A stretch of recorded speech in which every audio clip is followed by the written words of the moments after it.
Значит, уважаемые друзья, сегодня мы здесь собрались, чтобы отметить знаменательную дату 30 лет возрождения демократии в Мордовии.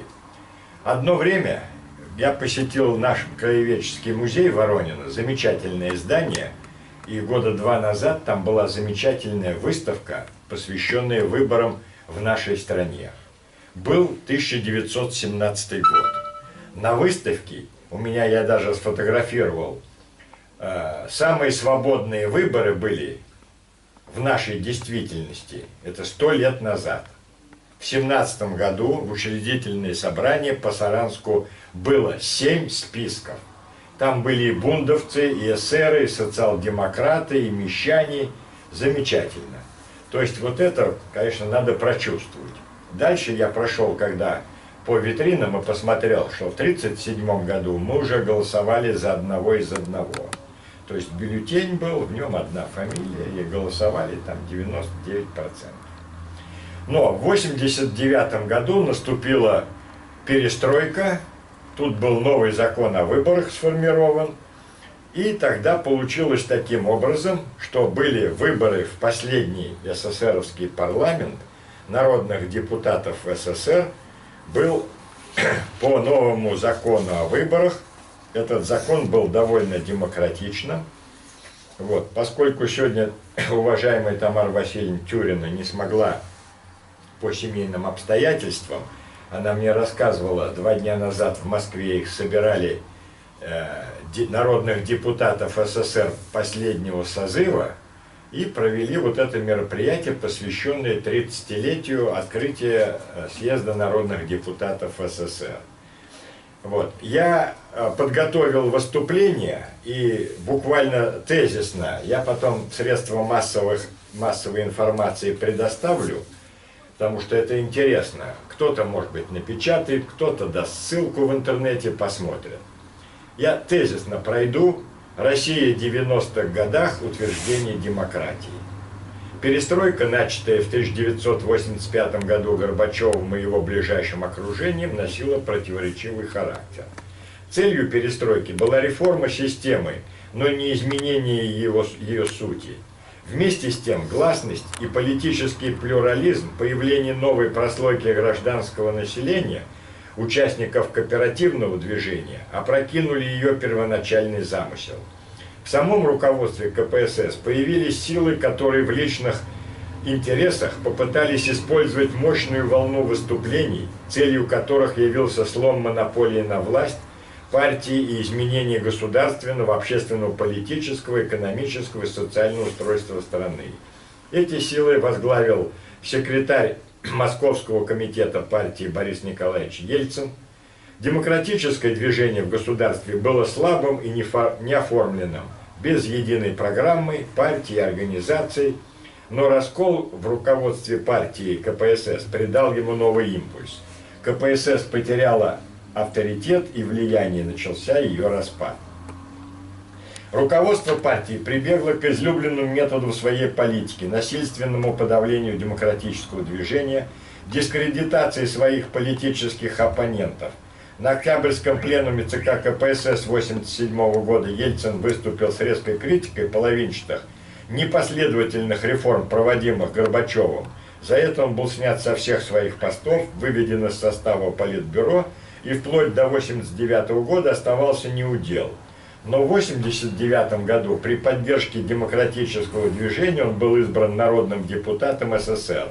В 1990 году вышел из КПСС и практически стал лидером демократического движения в СССР. В мае 1990 года состоялись выборы народных депутатов Российской Федерации. Дальше мы подробно поговорим о том, как они проходили у нас в Саранске, это очень интересно. Но в общем в России, значит, в мае 1991 в Российской Федерации был учрежден пост президента, и в июне 1991 года на всенародных выборах победу одержал Борис Николаевич Ельцин. В ответ в Москве состоялся многотысячный митинг у Дома правительства Российской Федерации. Это когда в 1991 году, в августе, была предпринята попытка государственного переворота. Воинские части отказались стрелять в народ, и путч провалился. Члены ГКЧП были арестованы, 29 августа российский парламент запретил деятельность КПСС, правительство СССР вышло в отставку. Национальные республики в августе и сентябре 1991 года одна за другой заявили о своем суверенитете и выходе из Советского Союза. Поэтому говорить о том, что в декабре собрались 3 мужика в Беловежской пуще и развалили СССР, совершенно неправильно. Поскольку в августе и в сентябре большинство республик провели референдум, на которых народ этих республик выступил за суверенитет, самостоятельность. Та же Украина еще в августе провела этот референдум.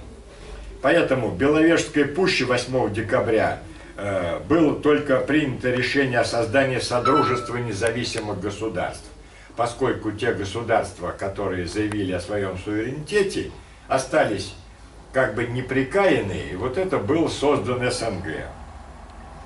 Значит, дальше про экономические реформы я опущу, а потом материал приложу, кому надо, тот почитает и все. Значит, вместе с тем, экономические реформы в России привели к рождению класса собственников, которые выступали за продолжение реформ, направленных на создание рыночной экономики и создание демократии западного типа. Пища, одежда и жилище являются 3 столпами материальной жизни, а состояние здоровья – основным показателем уровня модернизации общества. В этих областях в России за десятилетия с 1991 по 2000 год произошли изменения в лучшую сторону. Большая часть населения не страдала от недоедания. Расширился круг предметов быта и социальных благ. Увеличилось число предметов, используемых в повседневной жизни. Особенно большие сдвиги наблюдались в области жилищного строительства. За 10 лет, 91-2000, в России было построено больше жилья, чем за весь период с 45 по 90.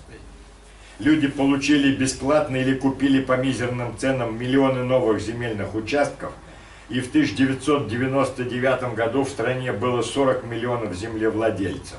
К сожалению, в последнее время земля у многих заброшена, но это она проблема решаемая, ее надо решать.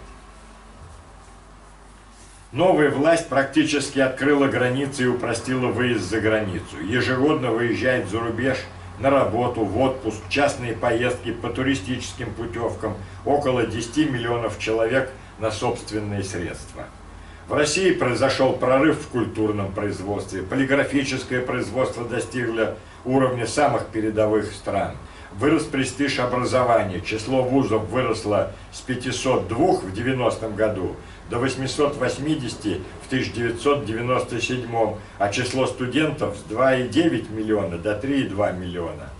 Впервые в истории России политическая борьба велась парламентскими методами. Значит, это вот то, что было у нас в масштабе всей Российской Федерации. И подводя итог вот короткому этому сообщению, таким образом, в нашей стране на рубеже 80-х, 90-х 20 века произошли революционные изменения, которые большинство исследователей связывают с общемировыми процессами перехода к демократии. Как было уже заявлено выше, демократический транзит на первых 3 этапах – либерализация режима, демократизация общественных отношений, внедрение выборов с заранее неизвестным результатом прошел успешно. Насколько успешно будет внедрена демократическая модель в нашей стране, в дальнейшем зависит от процессов консолидации демократии, то есть укоренения демократических традиций в российском обществе. То есть это вот в масштабе всей Российской Федерации. Что было? Я подготовил такое сообщение под заголовком нашего круглого стола «30 лет возрождения демократии в Мордовии». В последнее время несколько авторов очень скрупулезно описывают эти события, и в ближайшем времени, наверное, на следующий год планируется издание Андреем Еремкиным тут истории, подробные истории 80-х, 90-х, вот исторический такой аспект всех этих событий. Я выскажу свою точку зрения, которую вот в нескольких, так сказать, страницах изложил, но кратко пройдусь. С моей точки зрения, грубо говоря, Горбачев не был дураком. Если была бы возможность рулить страной дальше так, как рулили до него, он бы продолжал рулить. Но жизнь изменила все. Поэтому отсутствие в магазинах мебели, холодильников, телевизоров, я не говорю уже об автомобилях, как-то можно было пережить. Но когда в стране стал дефицит продуктов питания, например, сметаны, молока, то перестройка была просто необходима. Вот, отстраняясь от текста написанного, я вам могу сказать, вы все знаете нашего министра образования в нашем правительстве, уважаемого Олега Александровича Виноградова. Так он к нам пришел в демократическое движение тогда, когда его внучке он не смог купить молока. После этого, вот я говорю, такие люди, которые совершенно были аполитичные, они стали активными проводниками демократических идей. Значит, кредиты на Западе не давали, цены на нефть упали, а это важная статья экспорта и поступления валюты, не на что было закупать продукты для населения, поэтому надо было перестраиваться, вводить рыночную экономику. Строительство социализма по-советски зашло в тупик. Здесь можно сравнить экономику ГДР, ФРГ, КНДР, Южной Кореи, Финляндии и нашей Карелии, которые буквально граничат с Финляндией. Это был один народ. То есть в 1917 году Ленин отпустил Финляндию на волю, и Финляндия показала, как надо развиваться по капиталистическому пути. Поэтому сравнение не в нашу пользу. Поэтому надо строить шведский или немецкий социализм, где человек социально защищен, и не главное, чья собственность на орудие и средства производства. Надо было давать предприятиям больше самостоятельности, переходить на хозрасчет, на рыночные рельсы. Ну и в то время, уже в период гласности, были очень хорошие публикации известных лидеров такого рыночного аспекта развития СССР. Это был и Руслан Хасбулатов, и Гавриил Харитонович Попов, и Виталий Коротич, главный редактор «Огонька». То есть вот эти публикации, они были, народ жадно вчитывался и хотел изменений. В нашем НИИ силовой электроники, в котором я работал, был принят закон, когда был принят закон о государственном предприятии, этот закон регламентировал создание Совета трудовых коллективов. На нашем предприятии был создан такой совет, куда демократическим путем были избраны лучшие люди. Они были лучшие по всем параметрам, и лучшие производственники, и обладатели научных степеней, и честные люди, боевые, которые не боялись сказать свое мнение, которое, может быть, шло в противовес парткому.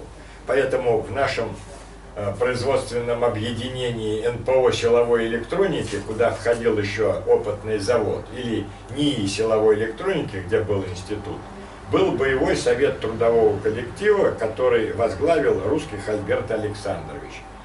К сожалению, вот несколько лет назад он умер, можно сказать, на ходу, поэтому вот сегодняшнее мероприятие мы проводим без его участия. Но я хочу сказать, что наш совет трудового коллектива был боевым, и он был закопельщиком во многих делах. В том числе, когда возник вопрос о выдвижении кандидатов в народные депутаты СССР в 1989 году, в конце 1988-го, начале 1989-го, то мы активно включились в этот процесс, и если партия попыталась сделать опять выборы одного из одного, и во многом ей это удалось, потому что из 13, по-моему, округов 11 были безальтернативные. То есть выбирали одного из одного. А в один из округов, где в Саранске как раз была возможность, наш институт выдвинул Русских Альберта Александровича. Но партийная организация во главе с первым секретарем Николаем Александровичем Уткиным приложила все усилия. А тогда такой рычаг был, так называемые окружные избирательные собрания. Они действовали всего 1 год. Когда на этих окружных собраниях можно было проголосовать против включения кандидата в избирательный бюллетень. Ну, что бы проще, если у нас демократическая страна и выборы демократические, ну пусть в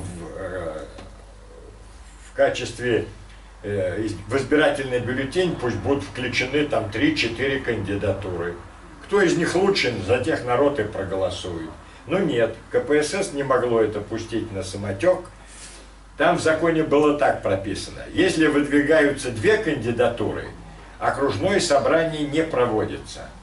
2 кандидатуры вносятся в бюллетень, и по ним идут выборы.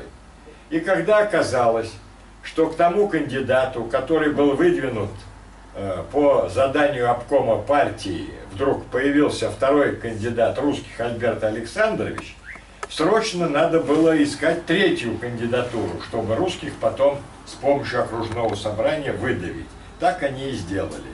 Они выдвинули на собрании заводском Кокнаева Валерия Николаевича, директора одного из предприятий саранских, и уже законно начали организовывать проведение этого окружного собрания. Ну, что там творилось, рассказывать это отдельная песня. В книге Андрей Еремкин он все это подробно опишет, потому что я ему рассказывал. Я был участником этих окружных собраний, я выступал доверенным лицом в поддержку русских, и Николай Александрович Чуткин так снисходительно: ну чё, Вася, как дела? А дела у них были отлично поставлены. Они собрали туда всех секретарей парткомов предприятий, председателей заводских правкомов, комсомольских активистов, по 4 человека с каждого предприятия, и дали им команду голосовать так, как голосую я, сидя в президиуме, топить русских Альберта Александровича.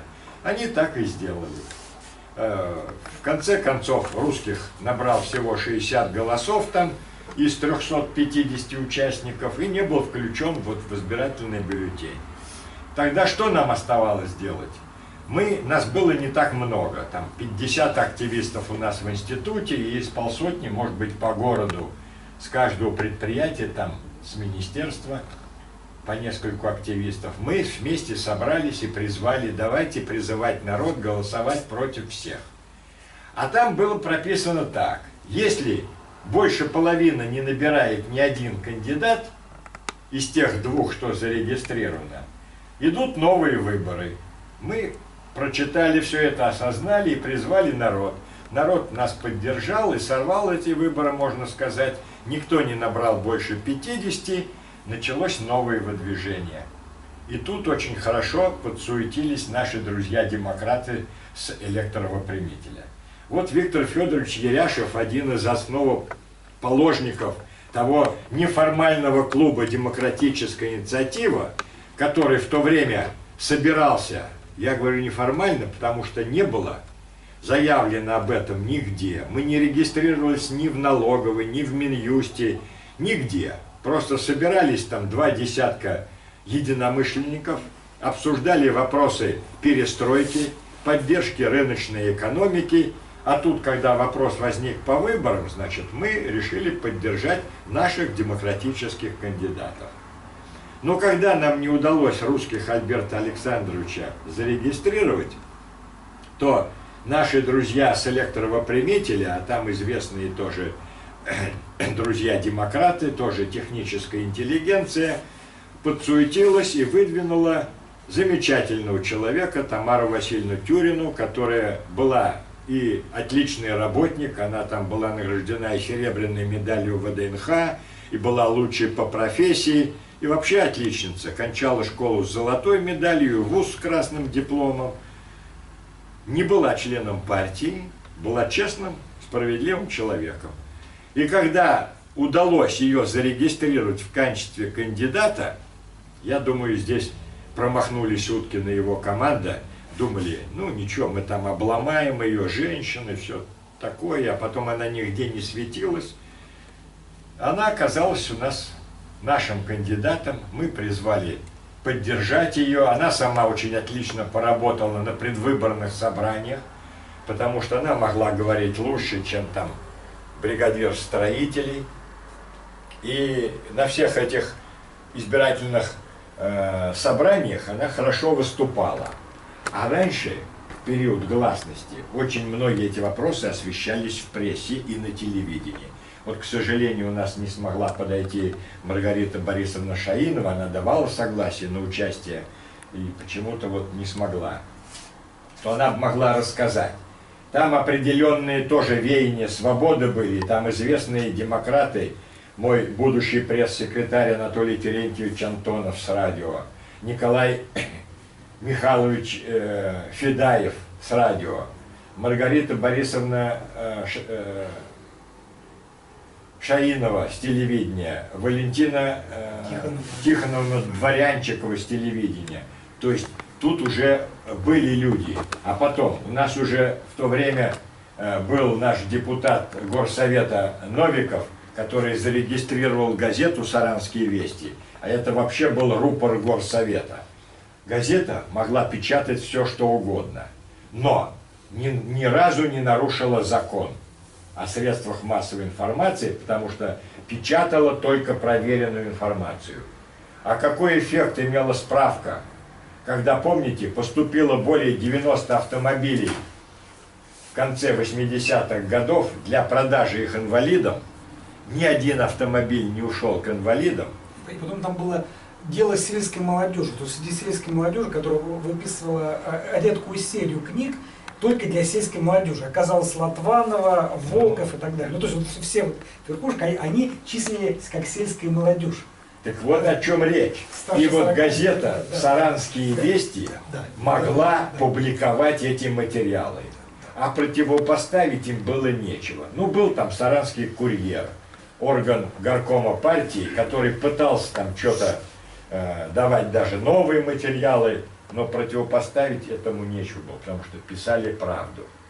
И когда вот эта правда стала выливаться на странице печати, и народ стал знакомиться с ней, то у нас в Верховном Совете, там была небольшая фракция, там около 20 человек, Демократическая Россия, то некуда было деваться Верховному Совету, и под давлением народа они учредили комиссию по проверке злоупотребления высших должностных лиц. Ну вот ваш покорный слуга был сопредседателем этой комиссии, и в конце концов за то, что выступал и обнародовал вот эти все сведения, он получил в свое время по ногам, чудом выжил. Но это уже дальше. А когда Тюрин Тамара Васильевна была зарегистрирована, и мы призвали народ поддержать ее, она победила с хорошим результатом, по-моему, что-то 60 с чем-то процентов в первом туре, потому что их всего было 2 кандидата. И она была избрана, и буквально с победой поехала сразу, там было 3 дня разница со дня открытия съезда народных депутатов СССР. И вот буквально 3 дня назад они в Москве отмечали 30-летие этого события. Она обещала прийти и рассказать, вот, к сожалению, не получилось. Но событие это было знаменательное. Съезд народных депутатов СССР внес свою лепту в перестройку и в демократизацию. Более того, вот там как раз было принято решение отменить эти окружные собрания, которые по всей стране пытались неугодных кандидатов отсеивать. И уже на выборах депутатов РСФСР окружные собрания не действовали. Поэтому несколько округов в нашей Мордовии были альтернативными, где было по 2, по 3 кандидата. И там нам удалось провести несколько кандидатов, которые заняли позицию демократов. Здесь я могу сказать о Владимире Беспалове из Ковылкина, который победил альтернативного кандидата от обкома партии, и Николая Петровича Макаркина. Да, и с приборостроительного завода Николай Павлович Медведев был выдвинут, он также был избран депутатом, а потом даже имел очень большую должность, поскольку занимал должность председателя комиссии Верховного Совета. Вот таким вот образом развивались события на рубеже 90-х годов. Я в средствах массовой информации вот эти доклады переправлю, потому что, я думаю, будет интересно тем, кто глубоко захочет ознакомиться с этими материалами, вот, они почитают. Теперь, я полагаю, что вот мы с большим, так сказать, удовольствием приняли предложение Шамиля Закарьевича Бекмаева для того, чтобы провести заседание круглого стола вот в этом уютном зале И Шамиль Закарьевич Бикмаев первый, можно сказать, и самый успешный предприниматель в нашей стране. Мало того, что он самый успешный предприниматель, он был мой коллега. Мы вместе отстаивали интересы народа в том Верховном Совете, в котором подавляющее большинство были назначены от обкома партии. Почему я так говорю? Потому что из 175 депутатов 130 были избраны по безальтернативным округам. 2/3, 1 из 1. Вот таким образом у нас прошли тогда выборы. Поэтому, Шамиль Закарьевич, пожалуйста, поделитесь впечатлениями, опытом своим и воспоминаниями, как вам удалось тогда, как вы боролись, чего достигли. Я, к сожалению, остаются эти воспоминания, поэтому, чтобы спасибо за сегодняшний день, Василий Дмитриевич, потомкам надо что-то оставить. Это история. Они должны знать. Не знаешь историю, не знаешь, как жить. Думаю, так. В то время я был и так успешным человеком в свое время. Биография моя очень сложная, как столица списала назад и слесаря-миллионеры. Я могу пытался сказать, это впервые за все время никто никогда меня, значит, не только меня не поливать, даже плохо не писали, говорили во все времена, вот пересрочные. Я где надо и коммунистов, значит, присел, когда надо демократическое движение, стался бы центристом, так и называли «Золотая середина», центрист Бикмаев. Из 75 депутатов Верховного Совета я был один кооператор, из 175 один кооператор. Вот. Короче говоря, значит, моя жизнь, она и до этого сложилась. Казалось бы, добра не ищут. Когда вышел, значит, закон о кооперации в 1988 году, изучил, в то время я работал уже эту базу я строил, это все было, тут поле было.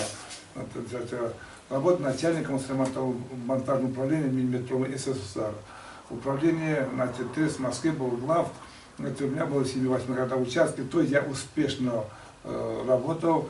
Видели, вот какой кабинет у меня был, здесь самое это, значит, секретарша, черная Волга, комната отдыха.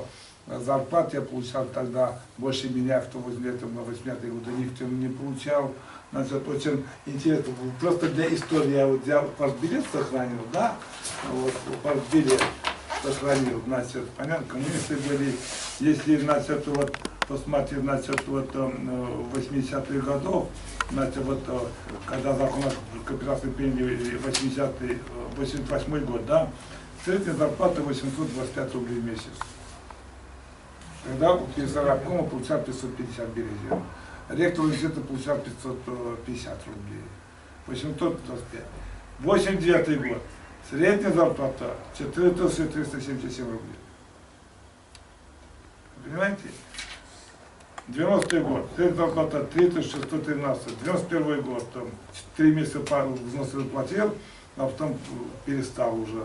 4704. То есть, при таких вот наносах, как вы думаете, значит, ну, правда, потом в 79 году на экономике, значит, вот в 1988 году изучил кооператив, значит, закон о кооперации, если история обычно Крафтова пытается, значит, вот, действительно очень интересно, даже Холопов пишет, хотя говорят, очень интересно, значит, делал вот это уникальный, значит, вот,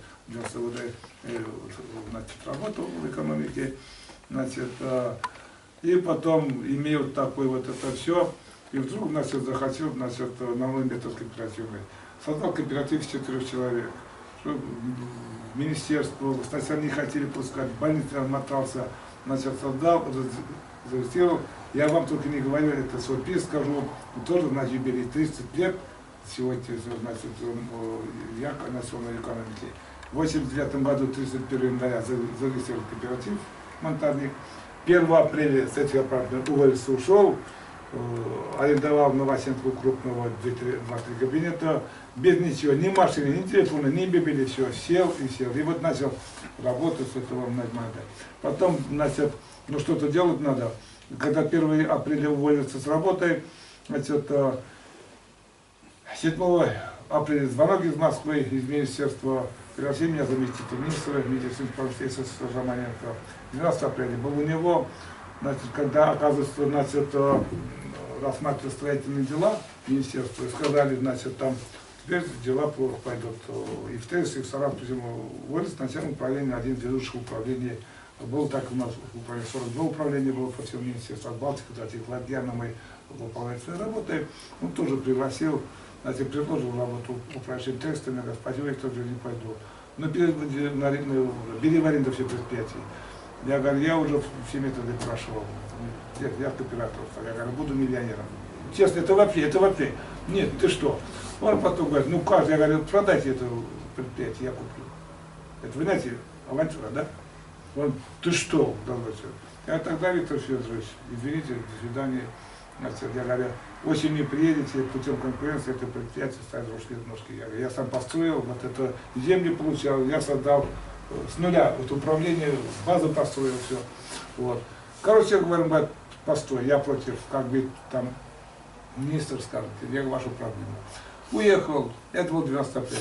17 апреля приезжает, он написал письмо, Чайкину написал мне, у меня копия документов сохранили, все. Просим согласовать, нельзя согласовать ликвидацию предприятия монтажного. Это основное направление. Он говорит, значит, рассказал, он говорит, я эту парня знаю, у него Павловича расписал, значит, Совет министров не возражает, подпись я дал. Он вышел оттуда, я сидел в приемной, глаза, вот, значит, не он приехал на митинг, приехал главный инженер Треста, этим письмом замминистра.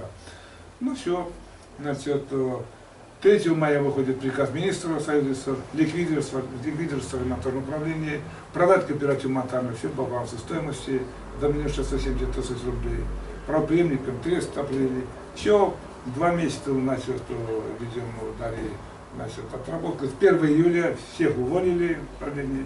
Я себе, значит, тогда работал где-то около 500 человек, я 14 человек принял себе с 1 июля, снова вернулся в эти апартаменты, вот стал, значит, это. Потом, как думаю, это срок, надо же, минимум 670 сплатить надо. По закону тогда также было оборотное средство в течение месяца, там 300 тысяч было. А основное средство, значит, в течение года. Ну, 300 тысяч, значит, я, значит, как-то нашел, там, значит, пошел в завод, значит, люди занял, машину продал, все прочее и так далее. Самое, значит, так. И вот потом, значит, что делал, значит, вот почему. Взял книжку, комендант Дмитриев Типаров отпечатал, из этой книжки, посадил в тюрьме, написал, накопительная книжка, да, очень интересно. Согласно научно-производственной кооператив монтажник. Все остальное, привод расходы и так далее, все. Продал машину Жигули по 10 тысяч. Счет номер 1 вложил 10 тысяч рублей. Это в апреле месяце. Там и так.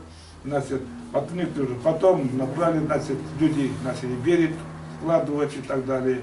Значит, вот очень интересно, вот это вложение взял, видите, тогда не надо было, значит, называть это проценты, это дивиденды.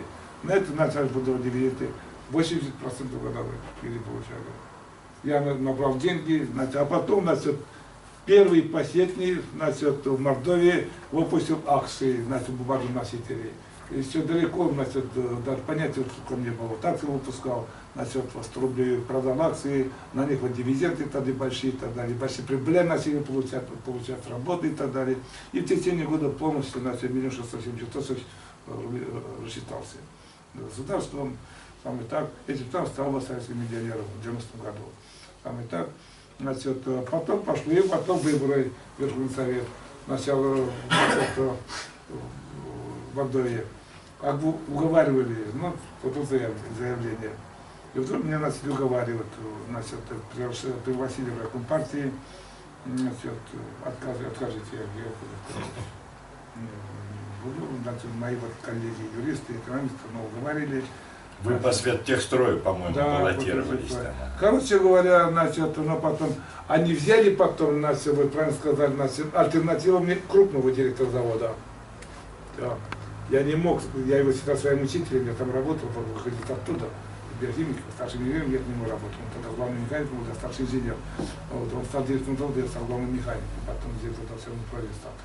Я потом снял свою кандидатуру, стал у него доверенный листок и сказал, вы зря, что он не пройдет. Он не прошел.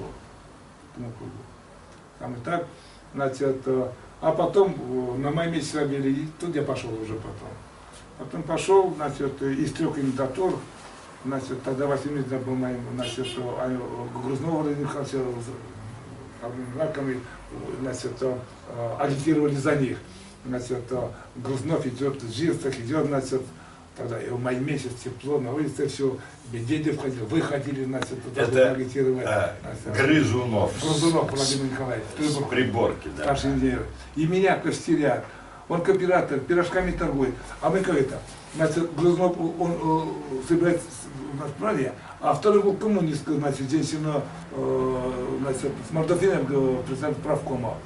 Они собирают, меня и те костерят, и эти костерят. Кооператор, миллионер, хочет стать, значит, класс рвется. Значит, мои люди слушают там, я остался, мы только 3-4 человека ходили. Быстро-быстро докладывают, я второй, это такой, так, они стоят там, это так, дебаты. Интересно было, это вообще, я говорю, вот, я говорю, миллионер, правильно я миллионер. Я говорю, ну что, я говорю, уважаемые граждане, вот правильно говорит, Владимир Николаевич, Ежегодович Каздова, я хочу к власти. Я за вас думать не буду, я за себя. Я говорю, ну изберите Владимир Николаевич, я говорю, видите, женство, свой дорогой карман не пополнил, начнет воровать. Коммунисты обещали, начал доморозить, потом о себе. Ну что получилось? Ничего. Я говорю, человек не думаешь о родине, о родной матери не подумает.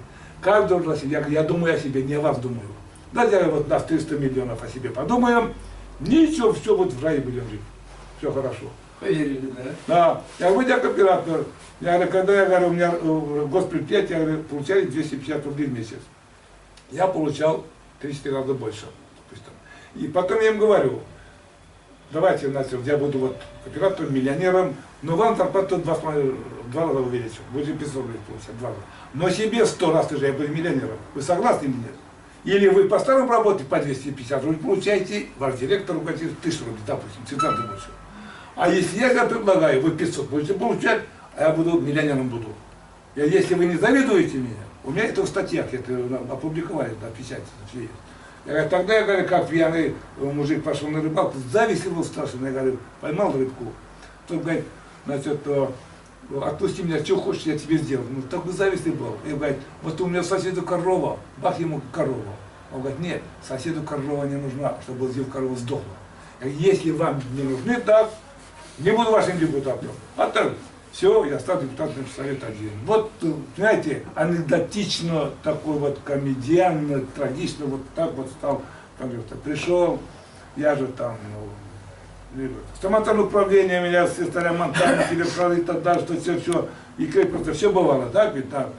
Я же партийный, их не, вот до сих пор, почему потом у меня и разногласия с властями, Меркурий до сих пор, вот властям комнаты вот так вот там шло, потому что они привыкли облизывание, подхалима, все просить там это, а я строитель, значит, так, это что, вот так стал депутатом Верховного Совета. Я хочу подтвердить, дело в том, что на сессии Верховного Совета, а тогда транслировали по телевидению многие заседания, прям чуть ли не от корки до корки, Шамиль Закаревич выступал очень остро по всем вопросам, и все эти разумные доводы, они доходили до народа, раз они смогли его избрать, и дальше вот таким вот образом у него дело и шло. Потом, вот, знаете, потом я не вошел в Россию, я был нейтральным, но всегда я голосовал за них. И то, я, понимаете, я голосовал так, вот, разом. Если закон о лесе принимать, я не выступал, не говорил, смотрю, как специалист голосует за это.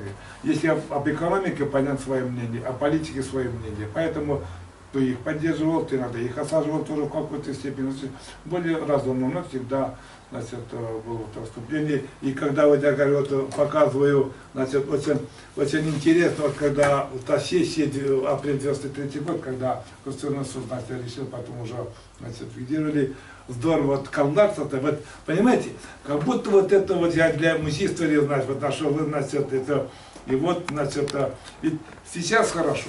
Тогда я в статьях писал, когда, значит, Бирюков, значит, вот, у нас хлеб был 20 копеек, в декабре 1991 году стал Василий президентом, а вдруг с 1 января 1992 года сына отпустили, за 20 дней сразу хлеб стал 2 рубля. Вы понимаете, вместо 20 копеек-то? И все вино на него. Я потом выхожу так на телевизию, уже видите, ну как же так, и пишу, ну ведь должно, ну что не получалось. А здесь вот это, понимаете, вот сейчас хорошо всем. Вот, я почему вот это взял, трогательные слова Натальи Калитиной, вот смотрите, вот, несколько слов, как он писал, какое время было, ребята. Вот и началась весенняя депутатская страда. Какие решения она посеет, как прорастут они в жизнь, каким урожаем озовутся. Верховному Совету Республики нынешнего созыва досталось неимоверно трудное время. В руках у депутатов сегодня вместе с карточками для голосования наш хлеб, наша защита, наша возможность физического существования. Мы надеемся на вас. Думайте, решайте, постарайтесь не ошибиться. Все очень тяжело, очень сложно, очень неоднозначно. Но вы постарайтесь. Перед полных автобусов, полупустых заводских цехах, сидя у теле и ради ящиков, мы ждем просвета нынешней усобицы и разрухи. Весна. Хочется глубоко вздохнуть, не боясь, что привычно перехватит вздох, щемящую боль левой половины груди. Трагично, больно, без слез читать невозможно. Вот какое время мы ждем, вот какое время демократическое движение республики раздаст, и в какое время Василий стал, значит, уже вот президентом Молдавии, Пермисо. И вот мне все вот это, понимая по логике, да не это причина, черт возьми. Вот сейчас мне, как известно, где-то уважаемый Иван Иванович, если я его уважаю, значит, Крепов, значит, Келлин, там это, сейчас, в какой степени, вот я хочу с ним встретиться, скажу, Иван Иванович, ну дай статью, ну покайся, пожалуйста. Он говорит, да, говорит, я зря обливал грязью Василий Мессия, он честный человек, признался, через 25 лет. Вы понимаете, вот это в какой-то степени, значит, больно, трагично. И вот потом сходы пошли. Естественно, вот это вся потом трескотня, работа, потом, значит, уже Николай Васильевич Бирюков хороший человек, о нем плохо ничего не могу сказать, допустим, там и так. Но, значит, я его сначала поддерживал, значит, ну, Кори так стал начальником Верховного Совета, значит, вот. Потом мы создали в 1993 году экономический союз, уже смотрим, ну то все, тонем уже. Вы понимаете, бюджет наш был где-то менее 50%, значит, мы сами зарабатывали, останемся на торце, это установили. Вот. И потом пришел к власти Николай Меркушкин. Вот уже тогда мы действительно работали, значит, здорово, Владимир. Уважаемые друзья, у нас еще есть одно выступление Голованова Сергея Владимировича, который расскажет о проблемах сохранения фотоснимков как источников по истории демократического движения Мордовии на рубеже 80-х, 90-х годов. А потом мы обменяемся мнениями, так сказать, в дискуссии. Пожалуйста, Сергей Владимирович. Тема выступления, она важна тем, что каждый день уменьшает количество снимков, которые могут быть сохранены. Дело в том, что мы живем во время, когда резко увеличилось количество вот таких визуальных образов у людей. То есть, например, причем количество фотографий возрастало быстрее, чем люди понимали, задумались, как их сохранить. Если, например, количество писем или рукописей, которые мы пишем, они ограничены скоростью нашего письма. Мы можем, в принципе, в нашем книжном шкафу сохранить все рукописи, которые мы написали за всю нашу жизнь. То количество фотографий очень сильно возрастает. Вот. И, например, поэтому вот в ходе последних десятилетий были утрачены архивы газет многих, архивы, значит, фотографов и так далее. И поэтому, когда вот мы с Василием Ильичем работали над его книгой, я обратил внимание, что фотографии, которые даже в его архиве остались, гораздо меньше, чем то, что он показывал во время киносъемки Казанской студии телевидения в 1992 году. То есть он в 1992 году показывал гораздо больше, потому что они постепенно утрачиваются. Кому-то дали посмотреть, вот, и так далее, и так далее. Поэтому сейчас вот с появлением электронных сетей стало возможно эти фотографии сканировать и сохранять для потомков. Часто бывает так, что у вас есть фотографии, которых нет у ваших друзей. Или там родственники ваших друзей хотели бы там их получить. Например, это может быть, в первую очередь, касается фотографий. Вот, например, учеба в университете, институтах, работа на заводе, там демонстрации. Демонстрации, соответственно, когда в эпоху демократического движения было сделано много фотографий митингов, да, даже вот я сделал, то есть 25 февраля 90-го года вот я сделал эти фотографии, не знал, куда их потом девать. В конце концов, фотографии используются в книге Василия Дмитриевича. Вот, и были фотографии профессиональных фотографий. Вот они, небольшая часть попала в музей. Музей тоже не знает, что с ним делать, потому что слишком много фотографий накапливается. То есть музейщики не знали, что, и архивисты не знали, что фотографии будут накапливаться с такой большой скоростью, поэтому вот они вот часто утрачивают. То есть, мало того, есть такие фотографии, которые не входят в канон семейного альбома. И поэтому их выбрасывают в первую очередь. Вот. Поэтому человек уходит, вот какие-то фотографии оставляют для семейного альбома, но часто большая часть которых как бы не входит, там какие-то митинги уже никто не знает, кто это, какие-то собрания тоже никто не знает, они, как правило, утрачиваются. Но они, в принципе, интересны как бы будущему поколению, так как мы развиваемся и вот просто медленнее. То есть, например, у нас, в принципе, в Саранске есть то же самое, что в каком-нибудь западноевропейском городе, только в гораздо меньшем масштабе. То есть у нас часто партии, которые, допустим, в Европе многочисленны, у нас они представлены одним человеком. И, например, благотворительная организация, например, в таком городе, где-нибудь в Голландии 200 тысяч человек, как Саранск, там будут несколько благотворительных организаций, частные, государственные, церковные. У нас оно представлено тоже вот одной организацией, вот этим фондом всего лишь. Но со временем тоже у нас появится. Поэтому вот эти фотографии нужны для того, чтобы люди как бы изучали свою историю, понимали, что вот мы можем все сделать как бы своим. Поэтому как бы запомните меня в лицо, я вам оставлю свою визитную карточку, если у вас есть, например, остались фотографии. Эпохи митингов, там, демонстраций, даже вот там, демонстрации там, первомайских и так далее, они тоже все важны. Потому что со временем мы издадим книгу, например, состоящую из фотографий, например, Мордовии в 70-х, Мордовии в 90-х. Там будут такие разделы власти, где будут на фотографии, вот, кто был у власти, там, первенство и райкомов, горкомов и так далее. Потому что тогда технология не позволяла воспроизводить хорошие фотоснимки. То есть они попадали в архивы, либо просто утрачивались. А то, что печаталось в газетах, там сильные растры, там уже ничего не разглядишь. Вот. И потом следующий, там, профессора, ученые, композиторы, вот, значит, политические деятели, профсоюзные деятели, потом обычные люди, пионеры, комсомольцы и так далее. То есть для того, чтобы вот уже следующее поколение не могли смотреть, как жили вот их там родители и так далее. То есть это все вполне можно вот сделать. Я на это все большое спасибо. Спасибо. Так, друзья, переходим к следующему вопросу, дискуссия. Поэтому у меня есть предложение, вот поскольку мы собираемся не так часто, высказать свои воспоминания о том времени. Время было революционное, поэтому не стесняйтесь, пожалуйста. Давай тогда я начну. Петр Дмитриевич Тулупов, главный агроном Минсельхоза, который был в то время, да, он и сейчас с сельским хозяйством связан, поскольку крупные специалисты, они просто так не исчезают. Я всю жизнь в сельском хозяйстве работал. Свою трудовую деятельность начали еще в 1968 году. Учетчиком тракторной бригады, бригадиром комплексной бригады, университет окончил. Вот. Замдиректором хлебоприемного предприятия, управляющим, агрономом, и так, главный агроном Саратовского района и главный агроном Республики Мордовия. В общем, всю жизнь в сельском хозяйстве. Что бы хотел сказать о сельском хозяйстве раньше и сейчас. Первое, что раньше все лица, проживающие в сельском хозяйстве, были как крепостные крестьяне. У них не было паспортов, они не могли ни выехать никуда. Они на месте работали, если они минимум трудовой не отработали трудовые дни, их наказывали, вплоть до тюрьму сажали. Вот.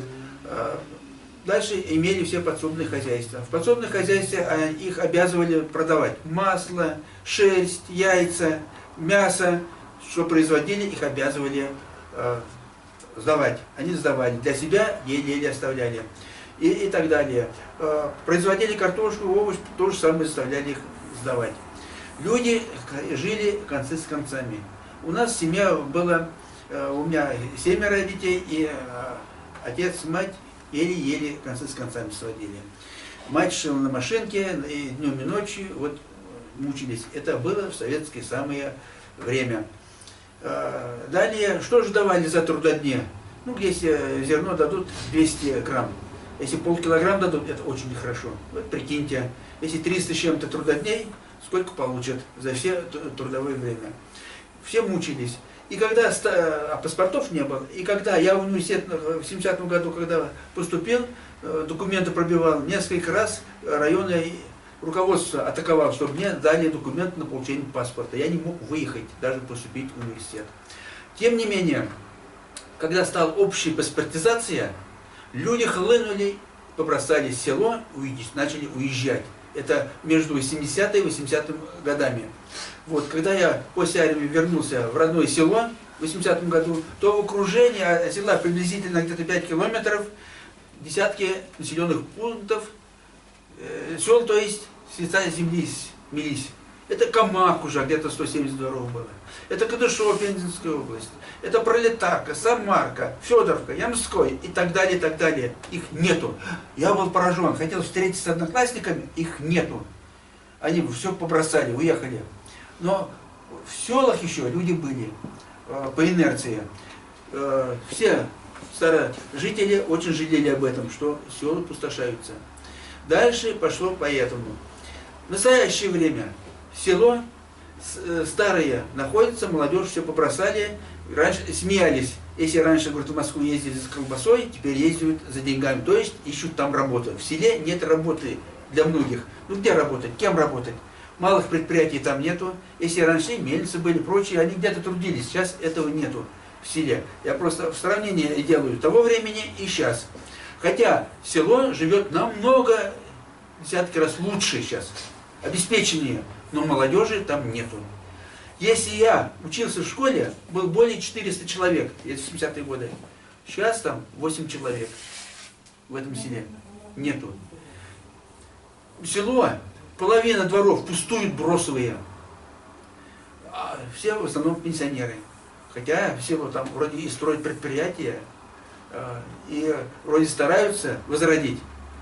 Но молодежи там нету. Рождаемость нет. Вот за 2 года ни одного ребенка не родился в этом селе, в родном селе. И вот когда я еду в это село, многие смеются. Мы, говорит, ездим, на машине едем, как наверху, хоп-хоп-хоп.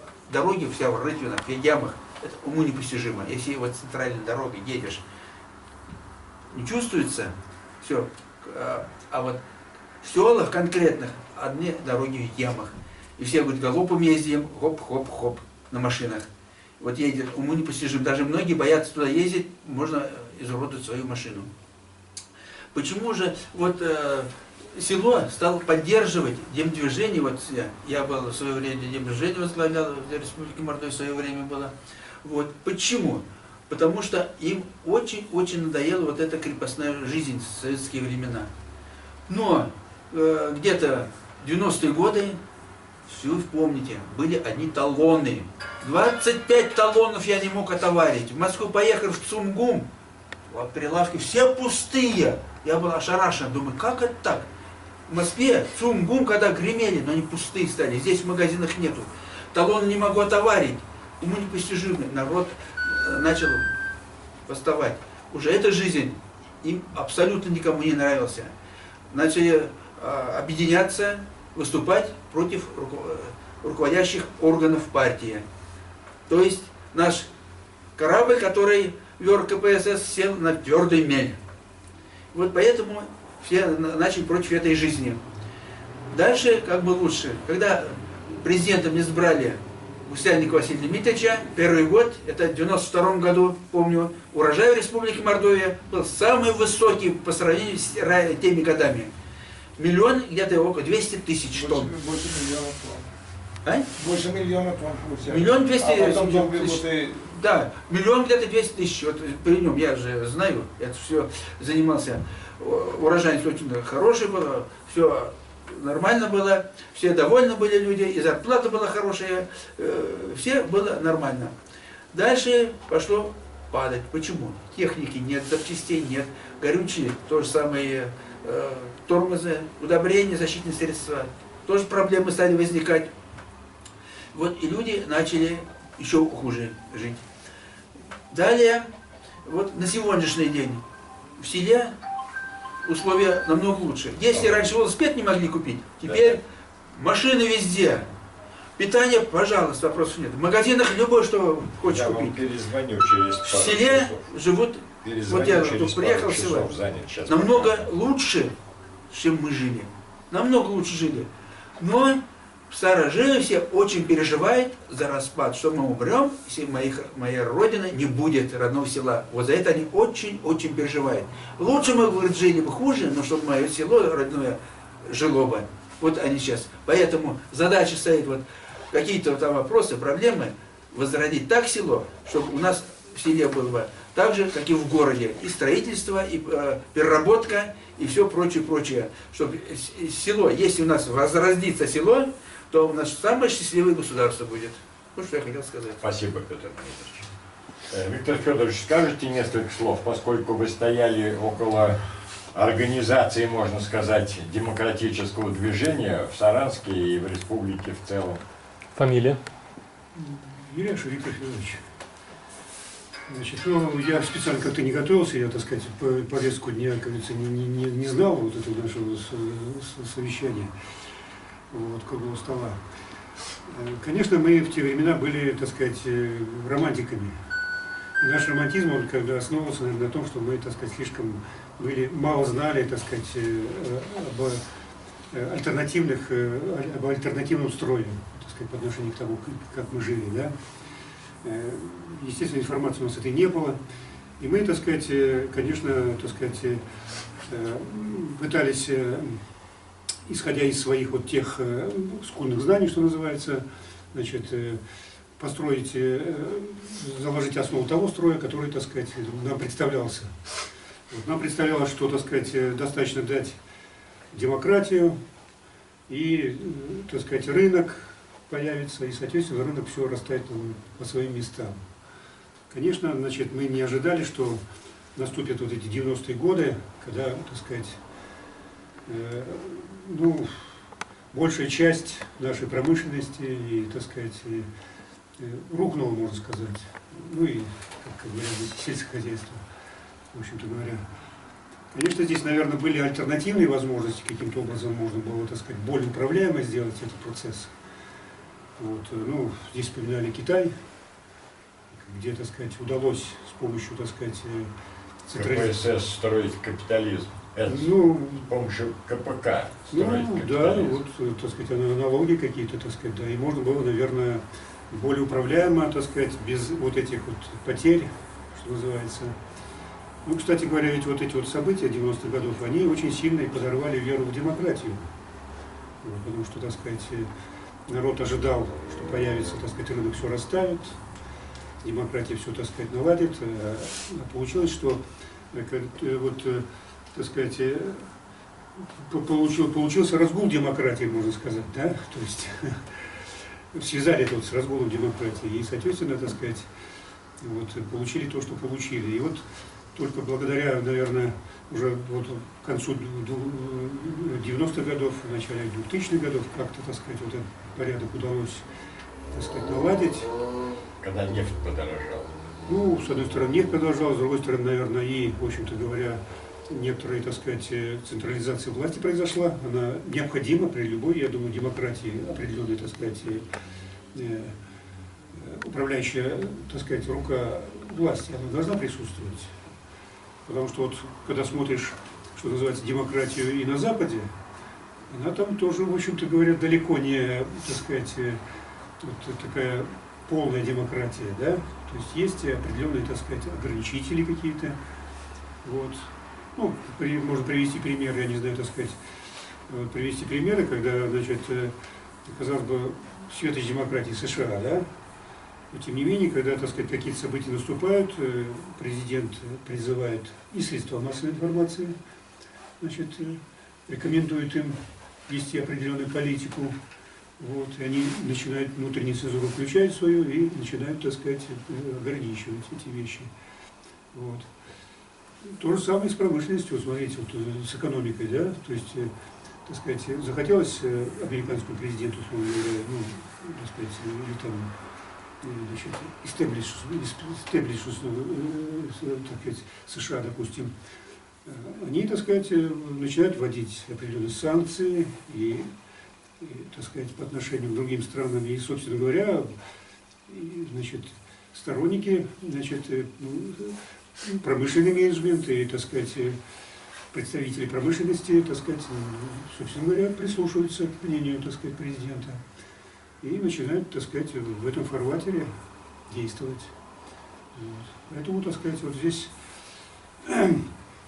конечно, вот, смотря на уже, так сказать, вот с позиции сегодняшнего дня, конечно, значит, то, что было сделано, так сказать, с одной стороны, так сказать, движение к демократии, значит, это было, наверное, необходимо в то время, так сказать, и полезно, но с другой стороны, как бы, вот с позиции сегодняшнего дня для себя я сделал, что, конечно, вот рука, так сказать, управляющая рука правительства, она в определенной мере должна была вмешиваться, так сказать, и как-то ограничивать вот это вот крайне радикальные меры, которые, так сказать, вот, привели, так сказать, все-таки к негативным последствиям, особенно в 90-е годы. Вот. Хорошо. Ну, я думаю, что, так сказать, имея у нас, так сказать, на руках, что называется, да, и тот опыт, который мы пережили до демократический период и пост, или, так сказать, вот уже, так сказать, вот тот, так сказать, перешли от такого, так сказать, можно сказать, это либерализма к более, так сказать, осознанной демократии, все-таки, так сказать, наверное, мы уже можем делать определенные выводы и как-то, так сказать, прийти к тому, чтобы, так сказать, уже не возвращаться вот эти вот. Ну, то есть активно перенимать китайский опыт теперь. Ну, в том числе, возможно, так сказать, положить позитивные моменты из китайского опыта, да, китайского опыта. Спасибо. Так, То, что касается вот фотографий тоже, так сказать, вот я вот сохранение, так сказать, информации, да, с одной стороны, вроде бы вот носители были старые, бумажные носители, да, и технологии были, так сказать, не очень качественные, но смотришь, существуют снимки, которые, допустим, 100 лет давности, и достаточно качественные, То есть носители не позволяли это делать. Да. Вот с электронными носителями, в общем-то говоря, конечно, с одной стороны, они позволяют делать очень качественные снимки, но настолько быстро идет, как бы, прогресс в носителях самих, да, вот, цифровых носителях. Ну, на наших позициях были дискеты, потом ну, их, наверное, можно преобразовать. потом лазерные диски. диски. Это уже сохранится. Да, но электронно они как быстрее утрачиваются, для того, чтобы их не утрачивать, нужно как бы вводить в такой новый формат переводить. в контекст. Просто это способ, чтобы вот сохранить хотя бы изображение старых фотографий. Просто сейчас вот как бы их ни архивы, ни музеи практически не переносят из-за того, что слишком много есть. Просто вот музейной работе физически трудно как-то описывать, их слишком много. То есть они делаются быстрее, чем нужно было представить. Потому что вот сами вот эти вот новые носители, они, как правило, идет смена поколения носителей, она там уже не совместима предыдущие носители, как бы мало совместима с предыдущими носителями. И там вот есть тоже опасность того, что, так сказать, вот на каком-то этапе, так сказать... Я думаю, какие-нибудь переходники придумают, чтобы не утратить те носители, на которых размещены вот эти старые фотографии при... Ну что сейчас вот компьютер покупаешь, и уже, так сказать, носителя обычного магнитного диска уже нету, да? Магнитного диска. Наступит момент уже, так сказать, он уже вот, так сказать, и уже не будет... Я полагаю, что что-нибудь придумают. Так, друзья, еще желающие есть высказаться по поводу того времени? Разрешите? Давайте, Иван Николаевич. Уважаемые друзья, единомышленники, сторонники демократических методов управления государством, обществом. Вот, в то время, на мой взгляд, партия дошла до дна большой пропасти, когда они уже управлять не могли теми процессами, как внутри государства, так и внешней политики. И самое главное, партия потеряла способность производить. Василий Дмитриевич, вот какое меткое выражение применили в отношении винограда. Даже молока ребенку не было. Способность производить материальные блага партия потеряла. А основа всего это экономика.